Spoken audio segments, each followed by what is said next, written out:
Hello दोस्तों, Arya technical classes के YouTube channel पर आपका स्वागत है। दोस्तों, आज हम डिस्कस करेंगे टाइप्स ऑफ जनरेटर यानी कि जनरेटर के प्रकार के बारे में। दोस्तों, जनरेटर की यदि प्रकार की बात करें तो जनरेटर को सबसे पहले अपन दो आधार पर वर्गीकृत करते हैं। कितने आधार पर वर्गीकृत करते हैं? दो आधार पर।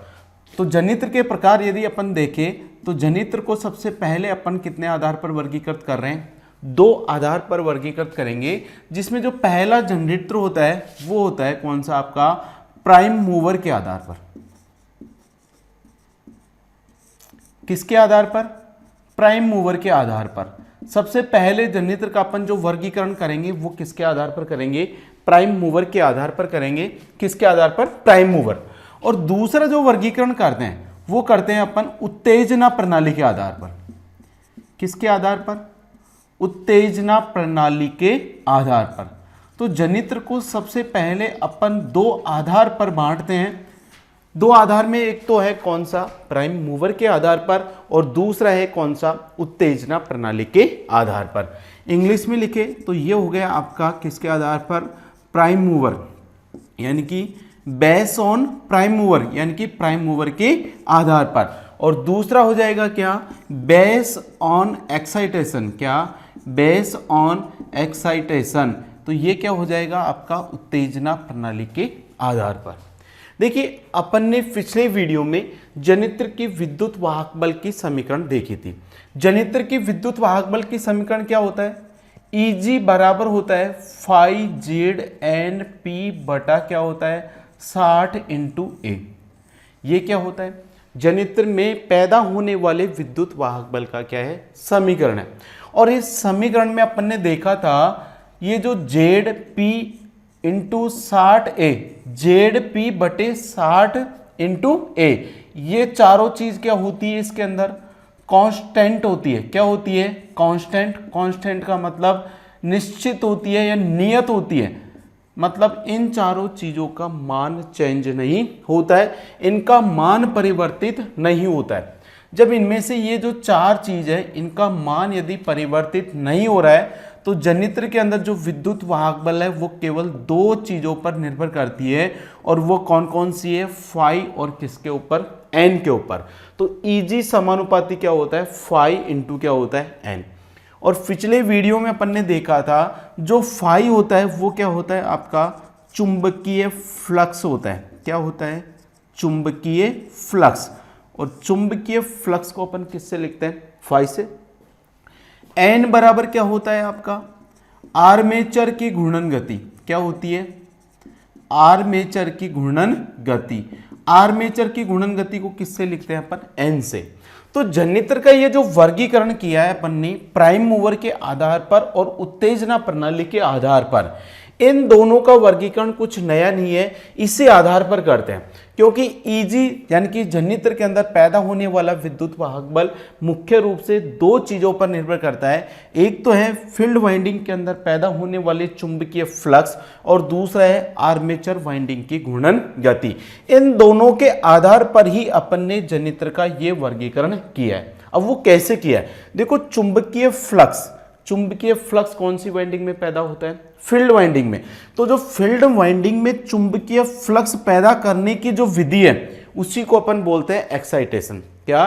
फील्ड वाइंडिंग में चुंबकीय फ्लक्स पैदा करना, वही क्या कहलाता है? एक्साइटेशन कहलाता है, या उत्तेजना प्रणाली कहलाता है। तो ये जो उत्तेजना प्रणाली है इसका मतलब क्या है? फील्ड वाइंडिंग में चुंबकीय फ्लक्स को पैदा करना। जो फील्ड वाइंडिंग में चुंबकीय फ्लक्स की अपन जो जो विधियां काम में लेंगे उसके आधार पर अपन जनरेटर का वर्गीकरण करेंगे। वो वर्गीकरण किसके अंदर आएगा? उत्तेजना प्रणाली के आधार पर आएगा। दूसरा क्या है? आर्मेचर की घूर्णन गति। देखिए, जनरेटर के अंदर विद्युत वाहक बल पैदा करने के लिए उस जनरेटर को अपन को यांत्रिक ऊर्जा देनी पड़ती है। यांत्रिक ऊर्जा देने का मतलब क्या है? जनरेटर की शाफ्ट को क्या किया जाता है? घुमाया जाता है। अब जब जनरेटर की शाफ्ट को घुमाएंगे तो उस जनरेटर की शाफ्ट पर क्या लगा होता है? आर्मेचर लगा होता है। तो उसके साथ आर्मेचर भी क्या करेगा? आपका घूमेगा। तो जनरेटर के अंदर विद्युत वाहक बल पैदा करने के लिए हमको उसके आर्मेचर को क्या करना पड़ेगा? घुमाना पड़ेगा। अब आर्मेचर को घुमाने के लिए अपन अलग अलग विधियों का क्या करेंगे, अपन प्रयोग करेंगे। अब जिन विधियों की सहायता से आर्मेचर को घुमाया जाता है वो सब जनित्र किसके अंदर आएंगे, प्राइम मूवर के आधार पर। तो जो एन है आर्मेचर की घूर्णन गति, यानी कि आर्मेचर को घुमाने के लिए अपन जिन विधियों का उपयोग करेंगे उसके आधार पर जो जनित्र होगा वो जनित्र किसके अंदर आएगा, प्राइम मूवर के अंदर आएगा। और जो फील्ड वाइंडिंग के अंदर अपन जो चुंबकीय फ्लक्स पैदा करेंगे, चुंबकीय फ्लक्स पैदा करने के लिए अलग अलग विधियों को अपन काम में लेंगे। उन विधियों के आधार पर जो जनित्र होंगे वो किसके अंदर आएंगे, उत्तेजना प्रणाली के आधार पर। तो आपके समझ में आया होगा उत्तेजना प्रणाली का मतलब क्या हुआ, फील्ड वाइंडिंग में चुंबकीय फ्लक्स को पैदा करना। और प्राइम मूवर का मतलब क्या हुआ, जनित्र के आर्मेचर को घुमाना। क्योंकि जनित्र के अंदर जो विद्युत वाहकबल पैदा हो रहा है वो दो ही चीजों पर निर्भर कर रहा है, एक तो आर्मेचर की घूर्णन गति पर और दूसरा चुंबकीय फ्लक्स पर।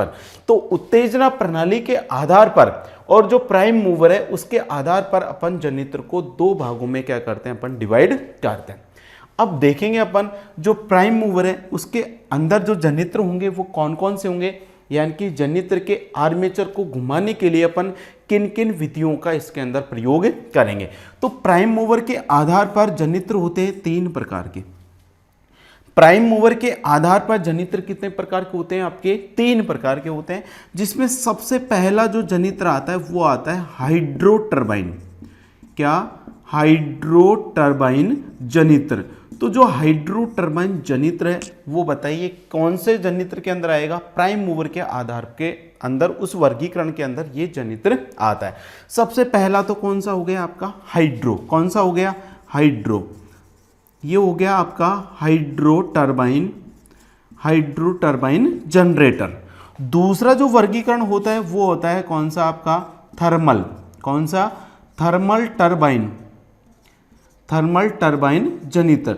थर्मल टरबाइन जनित्र को अपन बोल सकते हैं तापीय टरबाइन जनित्र। क्या भी बोल सकते हैं इसको, तापीय टरबाइन जनित्र भी इसको क्या कर सकते हैं, अपन बोल सकते हैं। तो ये प्राइम मूवर के आधार पर कौन सा प्रकार हो गया आपका, सेकंड प्रकार हो गया। तो इसको बोलेंगे क्या, थर्मल। क्या बोलेंगे इसको, थर्मल टरबाइन जनित्र। तीसरा जो इसके अंदर प्रकार आता है वो आता है डीजल इंजन। कौन सा होता है, डीजल इंजन प्रकार का जनित्र। आप सबने देख रखा होगा डीजल इंजन जनित्र, तो सबने देख रखा होगा क्योंकि डीजल इंजन जनित्र का अपने शादी समारोह के अंदर दुकानों पर इस डीजल इंजन जनित्र का अपन क्या करते हैं, उपयोग करते हैं। तो तीसरा जो प्रकार हो गया कौन सा हो गया आपका, डीजल इंजन। कौन सा हो गया, डीजल इंजन जनित्र। तो प्राइम मूवर के आधार पर जनित्र को अपन कितने भागों में बांटेंगे, तीन भागों में बांटेंगे। सबसे पहला कौन सा होगा आपका, हाइड्रो टरबाइन जनित्र होगा। दूसरा कौन सा होगा, थर्मल टरबाइन जनित्र होगा, या थर्मल टरबाइन जनित्र को हम तापीय टरबाइन जनित्र के नाम से भी जानते हैं। और सबसे जो थर्ड नंबर का होता है वो कौन सा होगा आपका, डीजल इंजन जनित्र होगा। कौन सा होगा, डीजल इंजन। तो ये प्रकार तो हो गए किसके आधार पर, प्राइम मूवर के आधार पर। अब बात करते हैं अपन उत्तेजना प्रणाली के आधार पर जनित्र कितने प्रकार के होते हैं। तो जो उत्तेजना प्रणाली है उसके आधार पर जनित्र को सबसे पहले अपन दो भागों में बांटेंगे। कितने भागों में बांटेंगे, दो भागों में बांटेंगे। और दो भागों के अंदर जो पहला जो वर्गीकरण करेंगे, उत्तेजना प्रणाली का मतलब क्या है, फील्ड वाइंडिंग में चुंबकीय फ्लक्स पैदा करना। तो फील्ड वाइंडिंग में चुंबकीय फ्लक्स पैदा करने के अपन दो प्रकार से पैदा कर सकते हैं। एक तो कर सकते हैं पृथक उत्तेजित जनित्र। एक तो कौन सा होगा आपका, पृथक उत्तेजित जनित्र। कौन सा होगा, पृथक उत्तेजित जनित्र, यानी कि सेपरेटली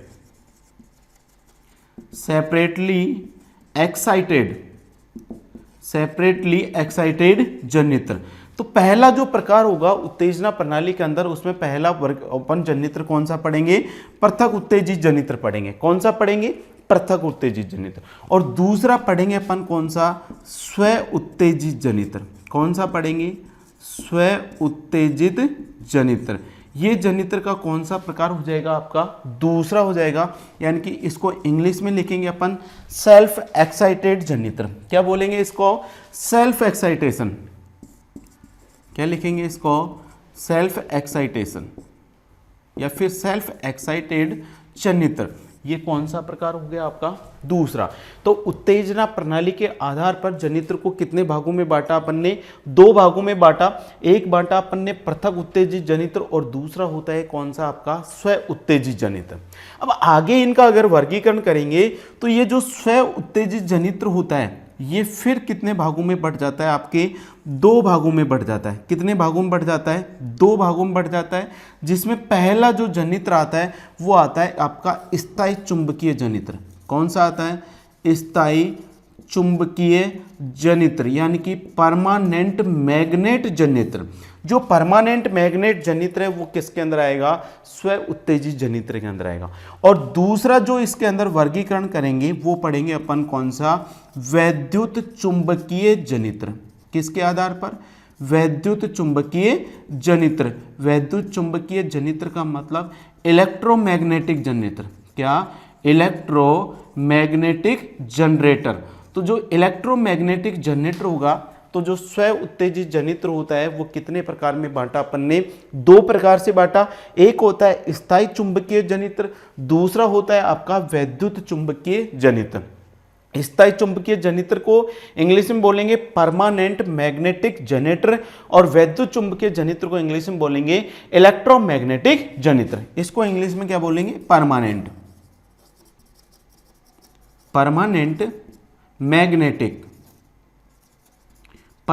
मैग्नेटिक जनरेटर।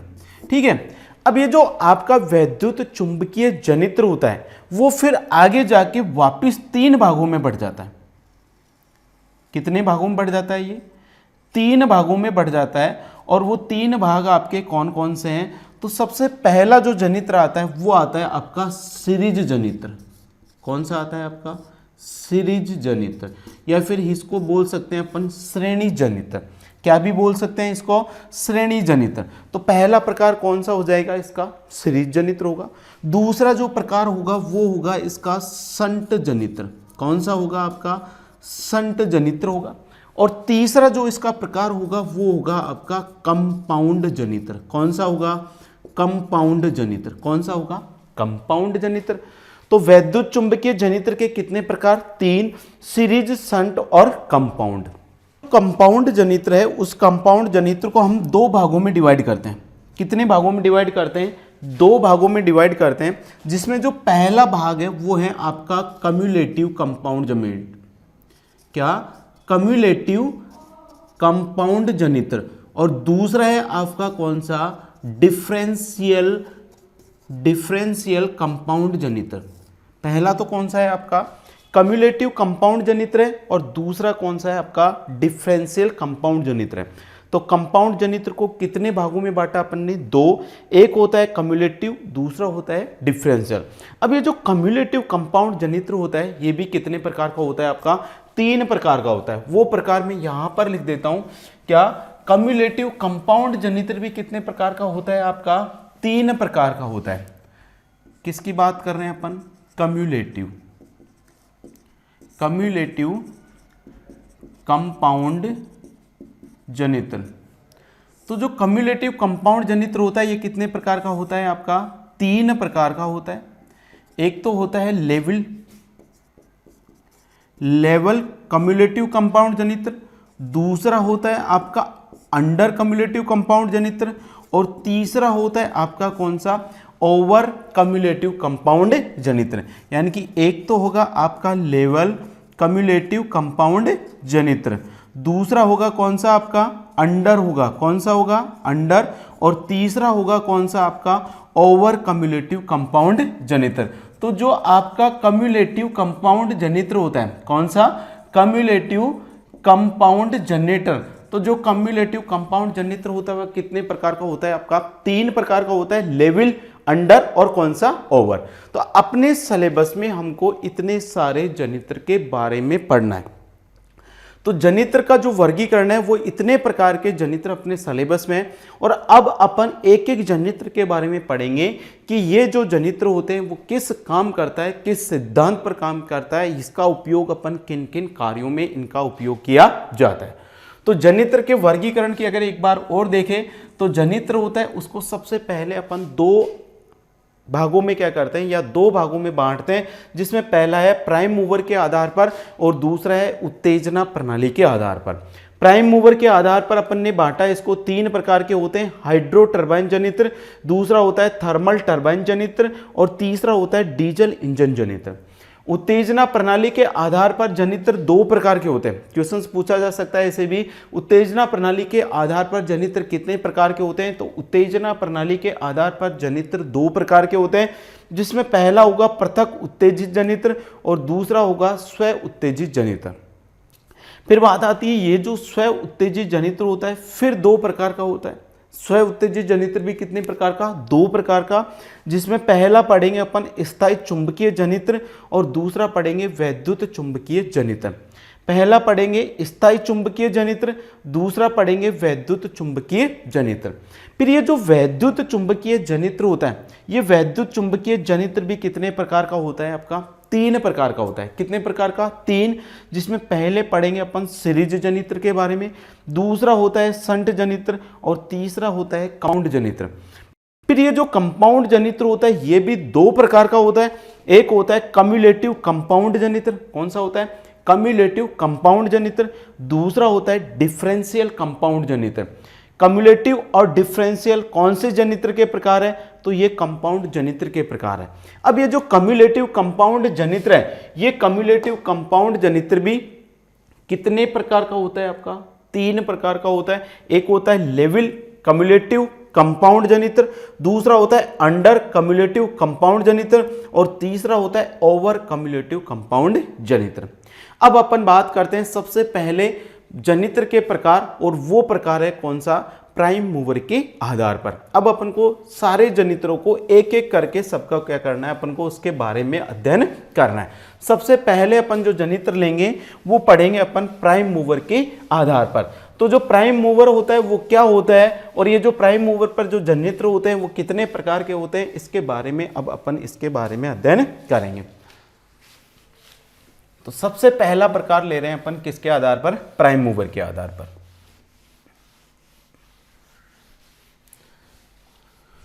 सबसे पहला प्रकार है कौन सा आपका,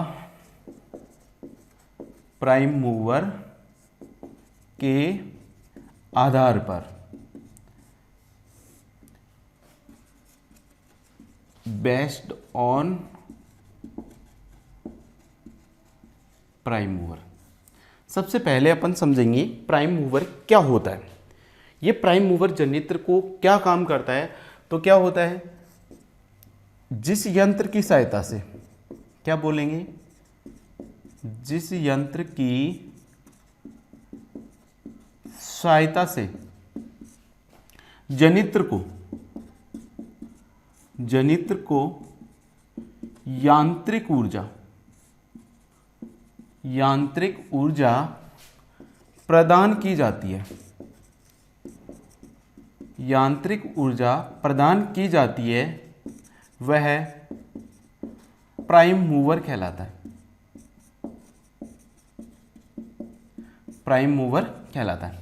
समझ में आया प्राइम मूवर क्या कर रहा है, जनित्र को यांत्रिक ऊर्जा देता है। यांत्रिक ऊर्जा देने का मतलब क्या है, जनित्र के आर्मेचर को अपन क्या करते हैं, घुमाते हैं। तो जिस यंत्र की सहायता से हम जनित्र के आर्मेचर को यांत्रिक ऊर्जा देते हैं या फिर जनित्र के आर्मेचर को घुमाते हैं, वो यंत्र ही क्या कहलाता है आपका, प्राइम मूवर। तो प्राइम मूवर क्या काम कर रहा है, जनित्र के आर्मेचर को घुमाने का काम करता है। और जनित्र को कौन सी ऊर्जा देता है, ये यांत्रिक ऊर्जा देता है। कौन सी ऊर्जा देता है, यांत्रिक ऊर्जा। तो प्राइम मूवर समझ में आ गया। अब प्राइम मूवर के आधार पर जनित्र कितने प्रकार के, तीन प्रकार के, जिसमें पहला जो जनित्र आता है वो आता है आपका कौन सा, हाइड्रो टरबाइन जनित्र। सबसे पहला जनित्र कौन सा देखेंगे अपन, हाइड्रो टरबाइन जनित्र देखेंगे। कौन सा देखेंगे, हाइड्रो, ये हो गया आपका हाइड्रो टरबाइन जनरेटर। अब देखते हैं जो हाइड्रो टरबाइन जनरेटर होता है वो क्या होता है और किस प्रकार जनित्र को ये यांत्रिक ऊर्जा प्रदान करता है। तो जो हाइड्रो टरबाइन जनित्र होता है उसके अंदर क्या होता है, एक टरबाइन होता है। क्या होता है, एक टरबाइन। टरबाइन क्या होता है, एक गोलाकार पहिया होता है जिसके अंदर क्या होती है, बड़ी बड़ी ऐसे लोहे की ब्लेडें लगी होती है। ऐसे बड़ी बड़ी क्या होती है, इस पर ब्लेडें लगी होती हैं। तो एक गोलाकार पहिया होता है जिस पर क्या होती है आपकी इस प्रकार से ब्लेडें लगी होती हैं, ये क्या कहलाता है आपका टरबाइन। अब ये जो प्लेटें जिस धुरे के साथ जुड़ी होती है उस धुरे को एक शाफ्ट के माध्यम से क्या कर देते हैं अपन, जोड़ देते हैं। मतलब ये क्या हो गई आपकी टरबाइन की शाफ्ट हो गई, क्या हो गई टरबाइन की शाफ्ट। अब इधर क्या होता है आपका जनरेटर होता है, क्या होता है जनरेटर। ये आपका मान लो ये क्या है आपका जनरेटर है और ये जनरेटर की क्या है आपकी शाफ्ट है। ये तो क्या है आपका जनरेटर, ये क्या है आपका हाइड्रो टरबाइन है, क्या है ये हाइड्रो टरबाइन। तो हाइड्रो टरबाइन की ये शाफ्ट है और ये जनरेटर की शाफ्ट है। तो इसमें क्या करते हैं, इस हाइड्रो टरबाइन की शाफ्ट को इस जनरेटर की शाफ्ट के साथ क्या कर देते हैं अपन, कपलिंग कर देते हैं।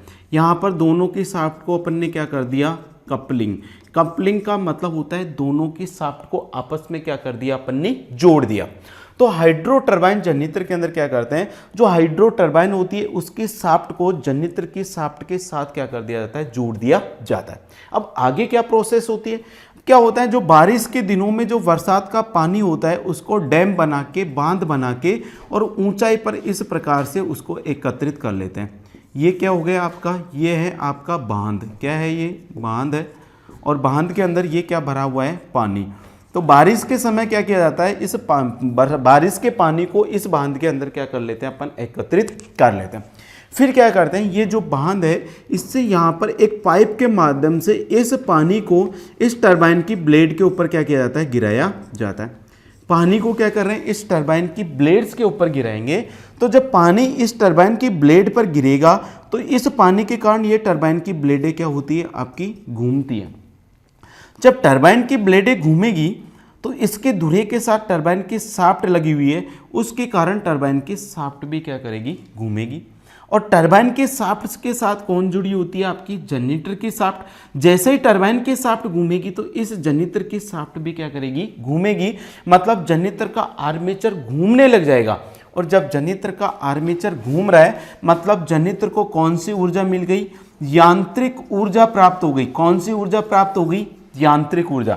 अब जैसे ही जनरेटर का आर्मेचर चुंबकीय क्षेत्र के अंदर घूमेगा तो इस जनरेटर के अंदर क्या हो जाएगा, विद्युत वाहक बल पैदा हो जाएगा।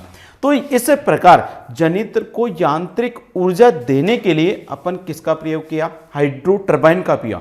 हाइड्रो टरबाइन की ब्लेड को घुमाने के लिए किसका प्रयोग किया, पानी का। तो इस जनरेटर के अंदर यांत्रिक या इस हाइड्रो टरबाइन जनरेटर के अंदर यांत्रिक ऊर्जा पैदा करने के लिए अपन किसका प्रयोग कर रहे हैं, पानी का। किसका प्रयोग कर रहे हैं, पानी का। तो समझ में आ गया हाइड्रो टरबाइन जनरेटर से इस जनरेटर को यांत्रिक ऊर्जा किस प्रकार से प्रदान करते हैं। तो इसके अंदर अपन को लिखना है, जो इंपॉर्टेंट लाइन है वो इसके अंदर अब अपन लिख लेते हैं। तो इसके अंदर सबसे पहली बात करेंगे तो जो हाइड्रो टरबाइन की जो शाफ्ट होती है उसकी शाफ्ट को जनरेटर के शाफ्ट के साथ क्या किया जाता है, संयोजित किया जाता है। तो हाइड्रो टरबाइन की शाफ्ट को जनरेटर की शाफ्ट के साथ संयोजित करते हैं। जनरेटर की शाफ्ट के साथ क्या करते हैं, संयोजित।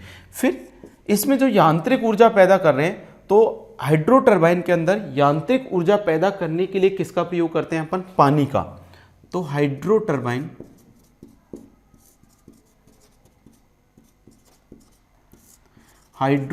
में यांत्रिक ऊर्जा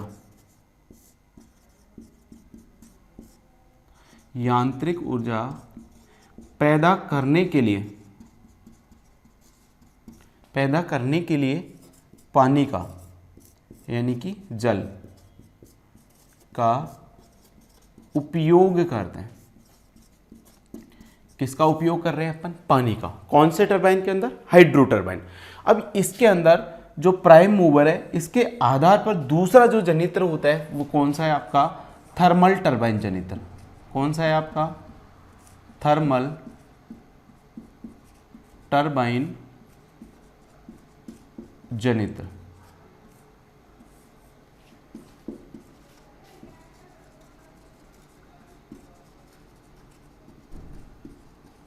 अब देखते हैं थर्मल टरबाइन जनरेटर क्या होता है। थर्मल टरबाइन जनरेटर के अंदर क्या करते हैं, जो भी आपका टरबाइन्स होता है, ये जो टरबाइन होता है, इस टरबाइन के शाफ्ट को अपन किसके साथ जोड़ते हैं, जनरेटर की शाफ्ट के साथ जोड़ते हैं। किसके साथ जोड़ते हैं, जनरेटर के शाफ्ट के साथ जोड़ते हैं। ठीक है, अब क्या करते हैं, देखिए हाइड्रो टरबाइन जनरेटर के अंदर तो अपन ने पानी को बांध के अंदर एकत्रित किया और उस पानी को अपन ने इस पाइप के माध्यम से इस टरबाइन की ब्लेड के ऊपर अपन ने डाला, जिससे ये टरबाइन क्या हो गया, आपका घूमने लगा। लेकिन ये जो थर्मल टरबाइन जनरेटर होता है, इस थर्मल टरबाइन जनरेटर के अंदर अपन पानी का उपयोग नहीं करते। तो यहाँ पर कैसे घुमाएंगे, तो यहाँ पर पानी के क्या होते हैं, बड़े बड़े बॉयलर्स होते हैं। पानी के क्या होते हैं, बड़े बड़े बॉयलर, बॉयलर का मतलब टैंक। पानी के बड़े बड़े क्या होते हैं, यहाँ पर टैंक होते हैं और इन टैंकों के अंदर क्या किया जाता है, पानी को भरा जाता है। टैंकों के अंदर क्या करते हैं, अपन पानी भर देते हैं। फिर इस टैंक को क्या करते हैं, कोयले या फिर गन्ने की खोई, क्या कोयला या फिर गन्ने की खोई की सहायता से इस पानी को क्या करते हैं, अपन गर्म करते हैं। इस पानी को क्या करेंगे, अपन गर्म करेंगे। यहाँ से इसको कोयले को जलाएंगे तो उससे ऊष्मा पैदा होगी, जिससे ये पानी क्या होगा, आपका गर्म होगा। जब पानी गर्म होगा तो इस पानी के अंदर क्या बनेगी, वाष्प बनेगी। क्या बनेगी, वाष्प। इस वाष्प को क्या कर लिया जाता है, एक अलग टैंक के अंदर एकत्रित कर लिया जाता है। फिर क्या करेंगे, इस वाष्प को एक पाइप के माध्यम से इस टरबाइन की ब्लेड पर क्या किया जाता है, भेजा जाता है। पानी की वाष्प को भेज रहे हैं। देखिए हाइड्रो टरबाइन के अंदर तो किसको भेजा जाता है, अपन ने पानी को। लेकिन थर्मल टरबाइन जनरेटर के अंदर पानी नहीं भेजते हैं, पानी को पहले वाष्प में बदलते हैं। पानी को पहले भाप में बदलेंगे और उस भाप या वाष्प को इस टरबाइन की ब्लेड पर भेजा जाता है। जैसे ये भाप या वाष्प इस टरबाइन की ब्लेड पर आएगी तो उससे टरबाइन की ब्लेडें क्या होगी, आपकी घूमेगी। और जब टरबाइन की ब्लेडें घूमेगी तो टरबाइन की शाफ्ट घूमेगी और टरबाइन के शाफ्ट के साथ अपन ने जनरेटर की शाफ्ट को जोड़ रखा है, तो इसके साथ साथ जनरेटर की शाफ्ट भी क्या करेगी, आपकी घूमेगी। मतलब जनरेटर को कौन सी ऊर्जा मिल जाएगी, यांत्रिक ऊर्जा मिल जाएगी। और जैसे ही जनरेटर को यांत्रिक ऊर्जा मिल जाएगी तो इस जनरेटर के अंदर क्या हो जाएगा, विद्युत वाहक बल पैदा हो जाएगा। तो जो थर्मल टरबाइन जनरेटर होता है उसमें यांत्रिक ऊर्जा पैदा करने के लिए अपन जल वाष्प का क्या करते हैं, अपन उपयोग करते हैं। ठीक है, ये हो गया दूसरा प्रकार। कौन सा हो गया आपका, थर्मल टरबाइन जनरेटर। कौन सा हो गया, थर्मल। तो इसके अंदर क्या करना है अपन को, इस जनरेटर में यांत्रिक ऊर्जा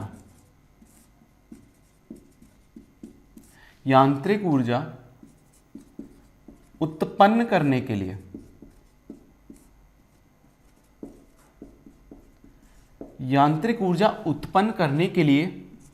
जल वाष्प का उपयोग करते हैं। वाटर स्टीम का इसके अंदर क्या करते हैं, यांत्रिक ऊर्जा पैदा करने के लिए उपयोग करते हैं। दूसरा क्या लिख सकते हैं अपन इसमें पानी को बॉयलर में गर्म करने के लिए कोयला या गन्ने की खोई का उपयोग करते हैं। अगला अंतर क्या होता है, देखिए जो थर्मल टरबाइन जनरेटर होता है उसकी घूर्णन गति हाइड्रो टरबाइन जनरेटर से क्या होती है, ज्यादा होती है। तो थर्मल टरबाइन जनरेटर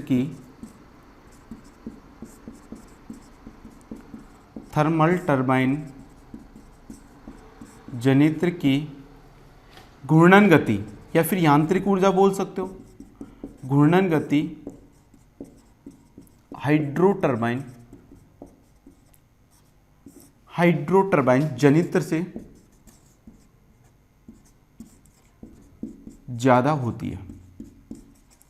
अब बताइए, पैदा होने वाला विद्युत वाहक बल Eg समानुपाती क्या होता है, φ × n होता है। पता है अपन किसी भी जनरेटर के अंदर पैदा होने वाला विद्युत भागबल दो ही चीजों पर डिपेंड करता है, एक है फील्ड वाइंडिंग के चुंबकीय फ्लक्स के ऊपर, दूसरा आर्मेचर की घूर्णन गति पे। मैंने अभी लिखा थर्मल टरबाइन जनरेटर की जो घूर्णन गति होती है वो हाइड्रो टरबाइन जनरेटर से क्या होती है, ज्यादा। जब थर्मल टरबाइन जनरेटर की घूर्णन गति मतलब n का मान ज्यादा है तो थर्मल टरबाइन जनरेटर के अंदर पैदा होने वाले विद्युत भागबल का मान भी क्या होगा, ज्यादा। मतलब थर्मल टरबाइन जनरेटर से जो विद्युत भागबल पैदा होगा उसका मान हाइड्रो टरबाइन जनरेटर से क्या होगा, ज्यादा होगा, क्योंकि थर्मल टरबाइन जनरेटर की घूर्णन गति मतलब n का मान ज्यादा होता है, और जब n का मान ज्यादा होगा तो जनरेटर में प्रेरित विद्युत भागबल का मान भी ज्यादा होगा। तो जो थर्मल टरबाइन जनरेटर होता है उसका सबसे ज्यादा उपयोग किया जाता है। तो इस प्रकार के जनरेटर का क्या, इस प्रकार के जनरेटर का, कौन से प्रकार की बात कर रहा हूं मैं, थर्मल टरबाइन जनरेटर की बात कर रहा हूं। तो इस प्रकार के जनरेटर का सर्वाधिक उपयोग किया जाता है, क्या, सर्वाधिक उपयोग किया जाता है। तो इसके अंदर क्वेश्चंस पूछा जा सकता है कि सर्वाधिक किस प्रकार के अपन जनरेटर का उपयोग करते हैं। तो सर्वाधिक प्रयोग किए जाने वाला जनरेटर कौन सा है आपका, थर्मल टरबाइन जनरेटर। कौन सा है आपका, थर्मल टरबाइन जनरेटर। तो सेकंड आपका प्रकार हो गया कौन सा आपका, थर्मल टरबाइन जनरेटर।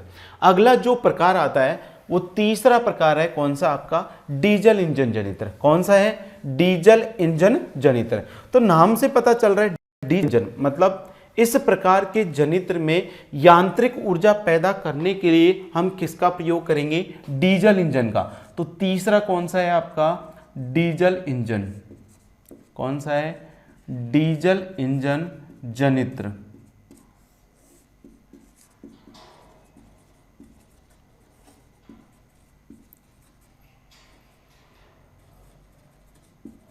देखिए डीजल इंजन जनरेटर, तो इस प्रकार के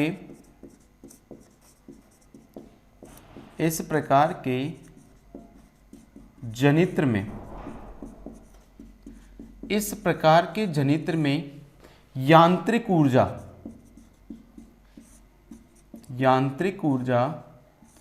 उत्पन्न करने के लिए डीजल इंजन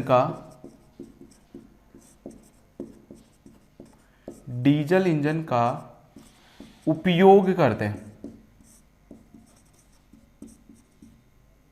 उपयोग किया जाता है। ये क्या होता है, ये जनरेटर सबसे कम प्रयोग किया जाता है, इसका सबसे कम उपयोग किया जाता है, सबसे कम उपयोग किया जाता है। अगला क्या लिखेंगे, इस जनरेटर का उपयोग, इस जनरेटर का उपयोग वैकल्पिक विद्युत स्रोत, दुकानों, अस्पतालों तथा शादी समारोह में किया जाता है। तो क्वेश्चन आप से पूछा जा सकता है कौन से जनरेटर का उपयोग वैकल्पिक विद्युत स्रोत के रूप में करते हैं, तो कौन सा जनरेटर होगा, वो आपका डीजल इंजन जनरेटर होगा। तो ये जो तीन प्रकार के जनरेटर होते हैं ये किस आधार पर डिपेंड होते हैं, ये होते हैं आपके प्राइम मूवर के आधार पर। तो प्राइम मूवर के आधार पर जनरेटर कितने प्रकार के, तीन प्रकार के। पहला हो गया हाइड्रो टरबाइन जनरेटर, दूसरा हो गया आपका थर्मल टरबाइन जनरेटर, और तीसरा हो गया आपका डीजल इंजन जनरेटर। तो ये तो हो गया प्राइम मूवर के आधार पर। अब जनरेटर का जो दूसरा वर्गीकरण होता है वो कौन सा है आपका, उत्तेजना प्रणाली के आधार पर। किसके आधार पर, उत्तेजना प्रणाली के आधार पर। और उत्तेजना प्रणाली के आधार पर जनरेटर कितने प्रकार के, दो प्रकार के। पहला कौन सा, पृथक उत्तेजित जनरेटर, और दूसरा कौन सा आपका, स्व उत्तेजित जनरेटर। कौन सा, स्व उत्तेजित जनरेटर। तो अब हम देखेंगे उत्तेजना प्रणाली के आधार पर जनरेटर का वर्गीकरण। तो उत्तेजना प्रणाली के आधार पर जनरेटर कितने प्रकार के हो गए आपके, दो प्रकार के। कितने प्रकार के, दो। तो सेकंड है आपका उत्तेजना प्रणाली के आधार पर। तो उत्तेजना प्रणाली के आधार मतलब बेस्ड ऑन एक्साइटेशन। अब उत्तेजना प्रणाली क्या होती है? फील्ड वाइंडिंग में चुंबकीय फ्लक्स पैदा करना, या फील्ड वाइंडिंग में जो चुंबकीय फ्लक्स पैदा करने की जो विधि है वही क्या कहलाती है? आपकी उत्तेजना प्रणाली कहलाती है। क्या बोला मैंने? फील्ड वाइंडिंग में, फील्ड वाइंडिंग में चुंबकीय फ्लक्स, चुंबकीय फ्लक्स मतलब फाई पैदा करना, चुंबकीय फ्लक्स पैदा करना क्या कहलाता है? आपका उत्तेजना प्रणाली कहलाता है। तो फील्ड वाइंडिंग में अपन को चुंबकीय फ्लक्स पैदा करना है। अब फील्ड वाइंडिंग में जो चुंबकीय फ्लक्स है वो अपन दो प्रकार से पैदा कर सकते हैं, जिसमें पहला आपका आता है पृथक उत्तेजित जनित्र। कौन सा आता है आपका? पृथक उत्तेजित जनित्र, यानी कि सेपरेटली,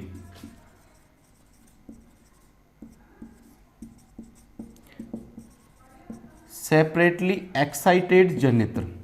देखिए सेपरेटली एक्साइटेड जनित्र क्या होता है? नाम से चल रहा है पृथक उत्तेजित। पृथक उत्तेजित जनित्र के अंदर क्या होता है? अपन ने देखा था जनित्र के अंदर दो वाइंडिंग होती है। एक वाइंडिंग तो होती है फील्ड वाइंडिंग। कौन सी वाइंडिंग होती है? एक तो फील्ड होती है, और एक वाइंडिंग होती है जनित्र के अंदर आर्मेचर वाइंडिंग।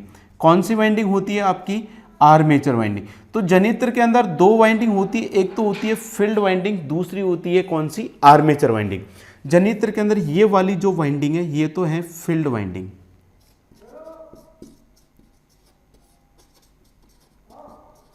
ये जनित्र की कौन सी वाइंडिंग है? Field winding. और ये वाली जो वाइंडिंग आपको दिखाई दे रही है ये है इस जनित्र की कौन सी वाइंडिंग? Armature winding. कौन सी है? Armature winding. तो जनित्र के अंदर पर कितनी वाइंडिंग का उपयोग करते हैं? दो। एक तो होती है फील्ड वाइंडिंग, दूसरी होती है आर्मेचर वाइंडिंग। अब फील्ड वाइंडिंग में क्या पैदा करते हैं अपन? चुंबकीय फ्लक्स, यानी कि इस फील्ड वाइंडिंग को क्या करना है? अपन को उत्तेजित करना है। अब इस फील्ड वाइंडिंग के अंदर चुंबकीय फ्लक्स पैदा करने के लिए अपन क्या करते हैं? किसी बाह्य बैटरी या फिर जनित्र का उपयोग करते हैं। इस फील्ड वाइंडिंग को क्या किया? एक बाहर से अपन बैटरी लाए और उस बैटरी के दोनों सिरों को इस फील्ड वाइंडिंग के साथ क्या कर दिया? जोड़ दिया। तो इसके अंदर अपन को क्या कर रहे हैं? एक बाह्य बैटरी की आवश्यकता पड़ रही है। किसकी आवश्यकता पड़ रही है अपन को? बाह्य बैटरी। तो ये जो मैंने लगाई है ये क्या है? आपकी बाह्य बैटरी। तो इस फील्ड वाइंडिंग के सिरों को अपन ने किसके साथ जोड़ दिया? इस बाह्य बैटरी के साथ जोड़ दिया। अब जैसे ही इस फील्ड वाइंडिंग के अंदर जैसे बैटरी जोड़ेंगे तो इसके अंदर क्या प्रवाहित होगी? धारा। और जैसे ही धारा प्रवाहित होगी तो इसके अंदर क्या पैदा होगा? चुंबकीय फ्लक्स पैदा होगा, मतलब फाई। अब ये चुंबकीय फ्लक्स क्या होगा? इस जनित्र की आर्मेचर वाइंडिंग में से क्या होगा? आपका गुजरेगा। अब इस जनित्र को जैसे ही हम किसके साथ जोड़ेंगे? अपन प्राइम मूवर के साथ जोड़ेंगे। किसके साथ जोड़ेंगे अपन? जैसे ही प्राइम मूवर। और प्राइम मूवर मैंने अभी आपको समझा दिया क्या करता है? जनित्र को यांत्रिक ऊर्जा प्रदान करता है। क्या करता है? जनित्र को यांत्रिक ऊर्जा, मतलब जैसे ही इस जनित्र को अपन क्या करेंगे? यहाँ पर यांत्रिक ऊर्जा देंगे। तो जैसे ही जनित्र को यांत्रिक ऊर्जा देंगे तो इसका आर्मेचर क्या करेगा? आपका घूमेगा। और जब जनित्र का आर्मेचर घूमेगा तो इस फील्ड वाइंडिंग के फ्लक्स को काटेगा। और जैसे ही फील्ड वाइंडिंग के फ्लक्स को काटेगा तो इस जनित्र के अंदर क्या हो जाएगा? विद्युत वाहक बल पैदा हो जाएगा। अब इस जनित्र के सिरों पर जैसे ही अपन यहाँ पर क्या लगाएंगे? लोड लगाएंगे। तो लोड लगाते ही इस जनित्र के अंदर क्या प्रवाहित हो जाएगी? धारा प्रवाहित होने लग जाएगी। तो ये जो जनित्र हो गया वो जनित्र कौन सा है? आपका पृथक उत्तेजित जनित्र है। कौन सा है? पृथक उत्तेजित जनित्र। तो पृथक उत्तेजित जनित्र के अंदर क्या कर रहे हैं? फील्ड वाइंडिंग में चुंबकीय फ्लक्स पैदा करने के लिए इस फील्ड वाइंडिंग को अपन किसी बाह्य बैटरी या फिर जनित्र के साथ क्या करते हैं? अपन संयोजित करते हैं। तो जैसे ही फील्ड वाइंडिंग को बाह्य बैटरी या फिर जनित्र के साथ जोड़ेंगे तो इस फील्ड वाइंडिंग के अंदर क्या पैदा होगा? चुंबकीय फ्लक्स। और इस चुंबकीय फ्लक्स पैदा होगा तो ये फ्लक्स जाएगा इस जनित्र की आर्मेचर वाइंडिंग में। और इस जनित्र की आर्मेचर वाइंडिंग को जैसे हम यांत्रिक ऊर्जा प्रदान करेंगे तो आर्मेचर वाइंडिंग घूमेगी जिससे ये चुंबकीय फ्लक्स को काटेगी, और जैसे ये चुंबकीय फ्लक्स को काटेगी तो इस जनरेटर के अंदर क्या हो जाएगा, विद्युत वाहक बल पैदा हो जाएगा। तो ये प्रकार हो गया पृथक उत्तेजित जनित्र। अब पृथक उत्तेजित जनित्र क्यों बोल रहे हैं, क्योंकि यहां पर इस फील्ड वाइंडिंग के अंदर चुंबकीय फ्लक्स पैदा करने के लिए बाहर से अपन को इसको सप्लाई देनी पड़ रही है, अलग से इसको अपन को सप्लाई देनी पड़ रही है। इस कारण इस जनित्र को कौन सा जनित्र बोला है इन्होंने, पृथक उत्तेजित जनित्र। तो इसके अंदर अपन को क्या लिखना है, इस प्रकार के जनित्र में, क्या इस प्रकार के जनित्र में फील्ड वाइंडिंग को, कौन सी वाइंडिंग को, फील्ड वाइंडिंग को बाह्य वैद्युत स्रोत, बाह्य वैद्युत स्रोत, उदाहरण के लिए लिख सकते हो आप बैटरी या फिर जनित्र, बैटरी या फिर जनित्र के साथ संयोजित करते हैं। तो जो सेपरेटली एक्साइटेड यानी कि पृथक उत्तेजित जनित्र होता है, उस पृथक उत्तेजित जनित्र के अंदर क्या होता है, जो जनित्र की जो आपकी फील्ड वाइंडिंग है उसको बाह्य वैद्युत स्रोत के साथ क्या करते हैं, अपन जोड़ते हैं। क्योंकि जब इसको बाह्य वैद्युतिक स्रोत के साथ जोड़ेंगे तभी जाके इसके अंदर क्या होगा, चुंबकीय फ्लक्स पैदा होगा। अगर मैं यहां से इसको बाह्य वैद्युतिक स्रोत के साथ यहां पर अगर इसको जोड़ता नहीं हूं तो इसके अंदर कोई धारा प्रवाहित नहीं होगी, और जब इसके अंदर धारा प्रवाहित नहीं होगी तो यहां पर कोई चुंबकीय फ्लक्स पैदा नहीं होगा, और जब यहां पर फ्लक्स पैदा नहीं होगा तो यहां पर अपन आर्मेचर को घुमाएंगे तो भी इस जनरेटर के अंदर विद्युत वाहक बल पैदा नहीं होगा। तो पृथक उत्तेजित जनित्र के अंदर जनित्र की फील्ड वाइंडिंग को अपन बाहर से क्या करते हैं, संयोजित करते हैं। अब इस फील्ड वाइंडिंग में अपन को प्रवाहित होने वाली धारा के मान को नियंत्रित करने के लिए, क्या इस फील्ड वाइंडिंग में प्रवाहित होने वाली धारा के मान को नियंत्रित करने के लिए इस फील्ड वाइंडिंग के श्रेणी क्रम में अपन क्या लगा देते हैं, एक रियोस्टेट लगा देते हैं। क्या लगा देते हैं, एक रियोस्टेट। ये क्या है आपका, रियोस्टेट है। क्या है, रियोस्टेट। और रियोस्टेट को अपन बोल सकते हैं वेरिएबल रेजिस्टेंस यानी कि परिवर्तित प्रतिरोध। अब ये परिवर्तित प्रतिरोध क्या करेगा, इस फील्ड वाइंडिंग में से प्रवाहित होने वाली धारा के मान को क्या करेगा, नियंत्रित। तो सेकंड लाइन क्या करना है, इसकी फील्ड वाइंडिंग में, किसकी, पृथक उत्तेजित जनित्र की फील्ड वाइंडिंग में, फील्ड वाइंडिंग में प्रवाहित धारा के नियंत्रण के लिए, प्रवाहित धारा के नियंत्रण के लिए रियोस्टेट, दूसरा इसको बोल सकते हो परिवर्तित प्रतिरोध। क्या बोल सकते हो, परिवर्तित प्रतिरोध, या फिर इसको बोल सकते हो वेरिएबल रेसिस्टेंस, वेरिएबल रेसिस्टेंस का उपयोग करते हैं। तो ये जो जनित्र हो गया वो कौन सा हो गया आपका, पृथक उत्तेजित जनित्र हो गया। तो याद रखना है, पृथक उत्तेजित मतलब बाहर से इसको बैटरी या जनित्र की सहायता से सप्लाई देनी पड़ेगी, तभी जाके इस जनित्र के अंदर विद्युत वाहक बल पैदा होगा। अब बाहर से इसको अपन बैटरी को सप्लाई दे रहे हैं, इस कारण इस जनित्र को कौन सा जनित्र बोला अपन ने, पृथक उत्तेजित जनित्र। अब दूसरा जो जनित्र होता है वो जनित्र होता है कौन सा अपन का, स्व उत्तेजित जनित्र। कौन सा होता है, स्व। स्व का मतलब हो रहा है सेल्फ। स्व को इंग्लिश में क्या बोलेंगे, सेल्फ। मतलब इसके इस जनित्र में अपन क्या करेंगे, इसकी फील्ड वाइंडिंग में चुंबकीय फ्लक्स पैदा करने के लिए हमको बाहर से इसको वैद्युतिक सप्लाई देने की आवश्यकता नहीं होती है। इसके अंदर बाहर से वैद्युतिक सप्लाई देने की आवश्यकता नहीं होती है। तो जब बाहर से वैद्युतिक सप्लाई नहीं देंगे तो इसके अंदर चुंबकीय फ्लक्स कैसे पैदा होगा, तो चुंबकीय फ्लक्स पैदा करने के लिए क्या करेंगे, इस जनित्र के अंदर जो विद्युत वाहक बल पैदा हो रहा है उस विद्युत वाहक बल को ही इसकी फील्ड वाइंडिंग को क्या किया जाता है, प्रदान किया जाता है। तो दूसरा अपन प्रकार पढ़ेंगे कौन सा आपका, स्व उत्तेजित जनित्र। कौन सा देखेंगे अपन, स्व उत्तेजित जनित्र यानी कि सेल्फ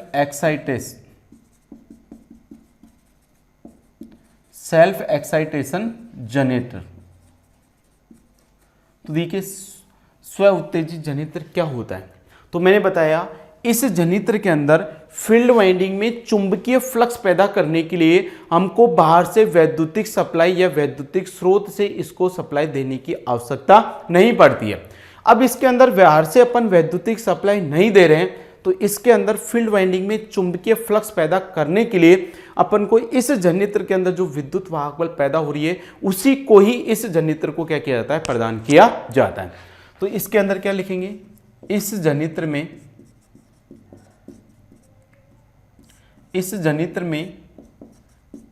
फील्ड वाइंडिंग को बाह्य वैद्युत स्रोत के साथ संयोजित नहीं करते हैं। बाह्य वैद्युतिक स्रोत के साथ संयोजित नहीं करते हैं। अब बाह्य वैद्युतिक स्रोत के साथ अगर इसको संयोजित नहीं कर रहे हैं तो चुंबकीय फ्लक्स कहां से पैदा होगा, तो इसमें चुंबकीय फ्लक्स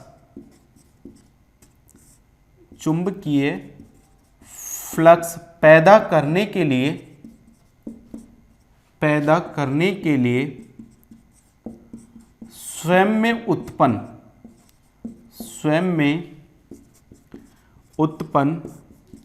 विद्युत वाहक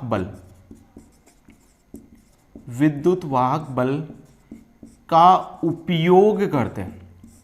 तो अगर इसके अंदर चुंबकीय फ्लक्स पैदा करना है तो इस खुद के अंदर जो विद्युत वाहक बल पैदा हो रहा है उसी विद्युत वाहक बल की सहायता से इसकी फील्ड वाइंडिंग में अपन चुंबकीय फ्लक्स पैदा करेंगे। अब खुद के विद्युत वाहक बल को ही खुद की वाइंडिंग को दे रहे हैं, इस कारण ये जनित्र कहलाता है स्व उत्तेजित जनित्र। स्व मतलब स्वयं, तो स्वयं के विद्युत वाहक बल से ही चुंबकीय फ्लक्स पैदा कर रहे हैं, इस कारण ये जनरेटर कहलाता है स्व उत्तेजित जनित्र या फिर सेल्फ एक्साइटेशन जनित्र। अब स्व उत्तेजित जनित्र होता है ये भी कितने प्रकार का होता है, आपका 2 प्रकार का होता है, जिसमें जो पहला प्रकार है वो है स्थायी चुंबकीय जनित्र। पहला प्रकार कौन सा आता है आपका, तो अगला जो प्रकार है वो कौन सा है आपका, स्थायी चुंबकीय जनित्र यानी कि परमानेंट मैग्नेट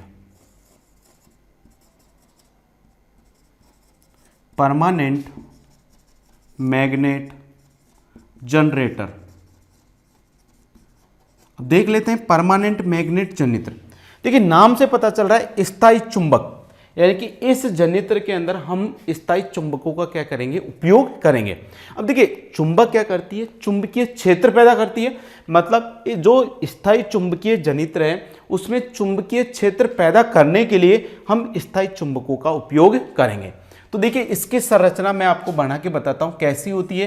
तो जो स्थायी चुंबकीय जनित्र होता है उसके अंदर क्या होती है, स्थायी चुंबकों का उपयोग करते हैं। स्थायी चुंबक का मतलब ये चुंबक का है N सिरा और ये है चुंबक का S सिरा। स्थायी चुंबक वे चुंबक होती है जिनके अंदर चुंबकीय गुण है, जो वर्षों तक लंबे समय तक जिन चुंबकों के अंदर चुंबकीय गुण विद्यमान रहता है वो चुंबकीय कौन सी चुंबक कहलाती है, आपकी स्थायी चुंबक। तो ये एक स्थायी चुंबक है जिसका ये वाला सिरा है N ध्रुव, ये है आपका S ध्रुव। तो ये क्या है, आपकी स्थायी चुंबक है। तो जो स्थायी चुंबकीय जनित्र होता है उसके अंदर क्या करते हैं अपन, स्थायी चुंबकों का क्या करते हैं अपन, उपयोग करते हैं। अब जो फील्ड वाइंडिंग यहाँ पर अपन को लगानी थी, लेकिन फील्ड वाइंडिंग की जगह इस जनित्र के अंदर अपन ने किसका प्रयोग कर रहे हैं, स्थायी चुंबक का उपयोग कर रहे हैं। लेकिन जो आर्मेचर वाइंडिंग होगी वो तो अपनी जगह ऐसे कैसे रहेगी, बीच में कौन सी वाइंडिंग होगी, यहाँ पर आर्मेचर। तो आपसे क्वेश्चंस पूछा जा सकता है जो स्थायी चुंबकीय जनित्र होते हैं उसके अंदर कितनी वाइंडिंग का उपयोग करते हैं। तो आपके जो स्थायी चुंबकीय जनित्र होता है उसके अंदर केवल एक ही वाइंडिंग का उपयोग करते हैं, और वो वाइंडिंग कौन सी वाइंडिंग होती है, आपकी आर्मेचर वाइंडिंग होती है। कौन सी होती है, आर्मेचर। तो स्थायी चुंबकीय जनित्र के अंदर अपन कितनी वाइंडिंग का उपयोग करेंगे, तो एक वाइंडिंग का उपयोग करेंगे और वो वाइंडिंग कौन सी होगी, आपकी आर्मेचर वाइंडिंग। अब इसके अंदर अपन फील्ड वाइंडिंग का उपयोग नहीं करते हैं, क्योंकि फील्ड वाइंडिंग की जगह अपन ने क्या लगा दी, स्थायी चुंबक लगा दी। मतलब ये स्थायी चुंबक अब यहां पर क्या करेगी, चुंबकीय क्षेत्र पैदा होगी। और चुंबक के अंदर अपन जानते हैं चुंबक के N ध्रुव से S ध्रुव की तरफ से क्या निकलती है, चुंबकीय बल रेखाएं। ये क्या हो गया आपका चुंबकीय फ्लक्स, क्या हो गया, फाई हो गया। अब क्या करेंगे, ये जो आर्मेचर है वो किसके ऊपर स्थित होता है, शाफ्ट के ऊपर स्थित होता है। इस शाफ्ट को अपन किसके साथ जोड़ेंगे, प्राइम मूवर के साथ जोड़ेंगे। किसके साथ जोड़ेंगे, इसको शाफ्ट को अपन प्राइम मूवर के साथ जोड़ेंगे। प्राइम मूवर क्या करेगा, इसकी शाफ्ट को क्या करेगा, घुमाएगा। और जैसे ही आर्मेचर इस स्थायी चुंबक के चुंबकीय फ्लक्स के अंदर घूमेगा तो इस चुंबकीय फ्लक्स को क्या करेगा, ये काटेगा। और जैसे ही चुंबकीय फ्लक्स को काटेगा तो इसकी आर्मेचर वाइंडिंग के अंदर क्या आ जाएगा, विद्युत वाहक बल पैदा हो जाएगा। तो ये जो जनरेटर है वो कौन सा जनरेटर हो गया, आपका स्थायी चुंबकीय जनरेटर हो गया। तो स्थायी चुंबकीय जनरेटर के अंदर केवल एक वाइंडिंग का उपयोग करते हैं। इसके अंदर फील्ड वाइंडिंग की जगह स्थायी चुंबकों का उपयोग करते हैं। अब देखिए ये हो गया कौन सा, आपका स्थायी। अब स्थायी चुंबकीय जनरेटर की अपन कुछ विशेषता और कुछ हानियां इसके अंदर देख लेते हैं। देखिए स्थायी चुंबक है, उसका चुंबकीय फ्लक्स का मान क्या होता है, आपका निश्चित होता है। स्थायी चुंबक के अंदर चुंबकीय फ्लक्स का मान क्या रहता है, अपन निश्चित।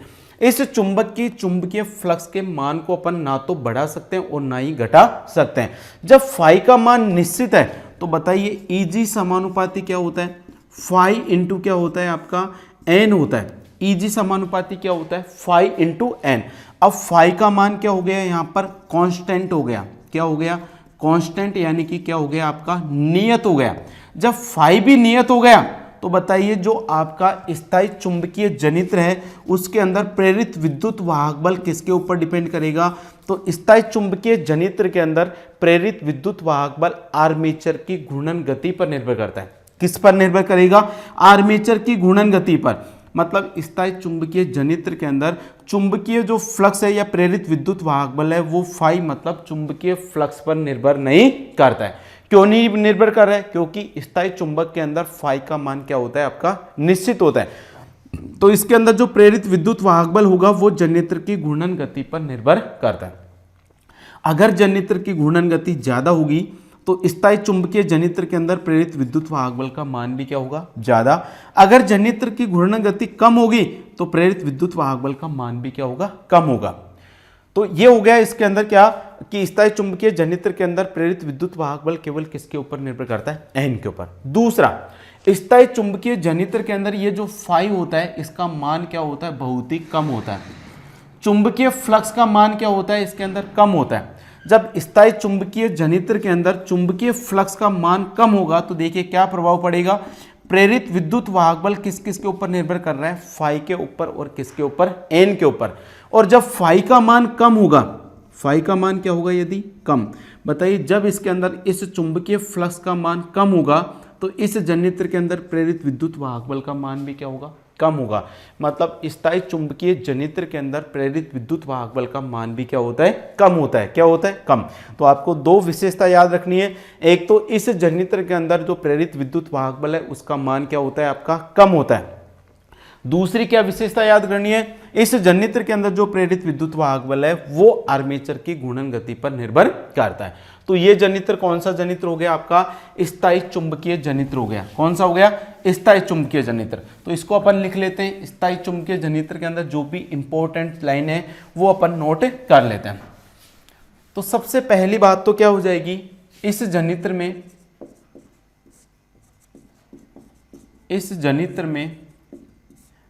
फील्ड वाइंडिंग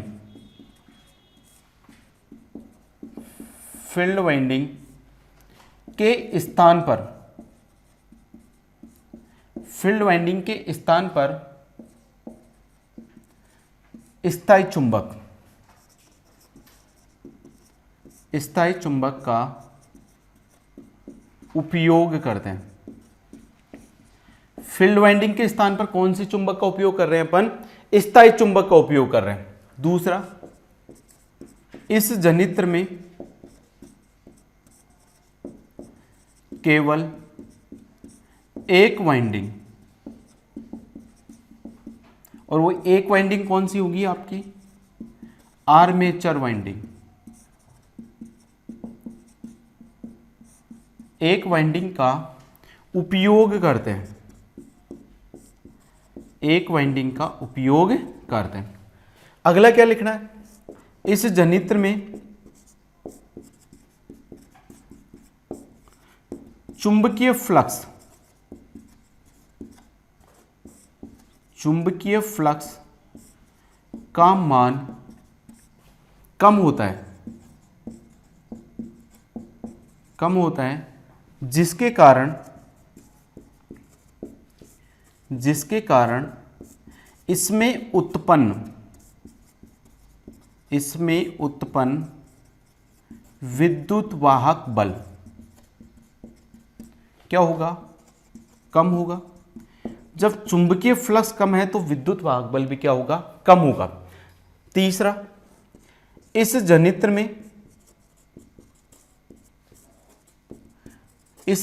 में प्रेरित विद्युत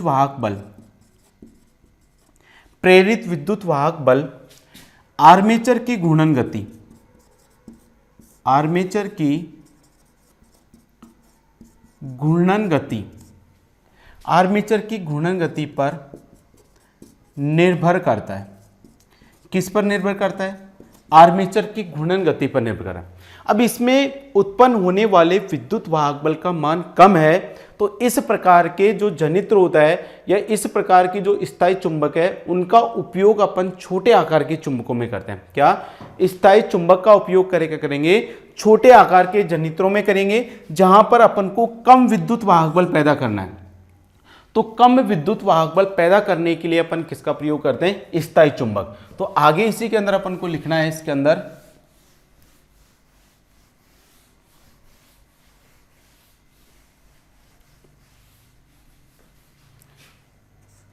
छोटे आकार के, कौन से आकार की बात कर रहा हूं मैं, छोटे आकार के जनित्र में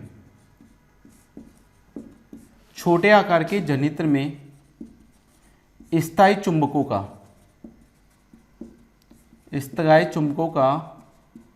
उपयोग करते हैं।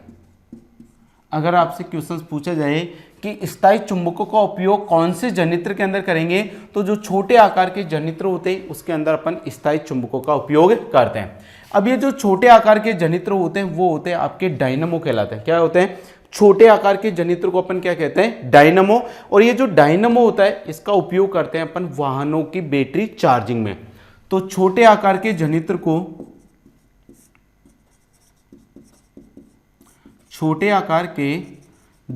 को डायनमो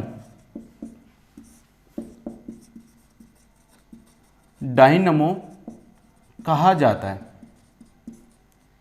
और इस डायनमो का उपयोग, यानी कि इसका उपयोग वाहनों की बैटरी चार्जिंग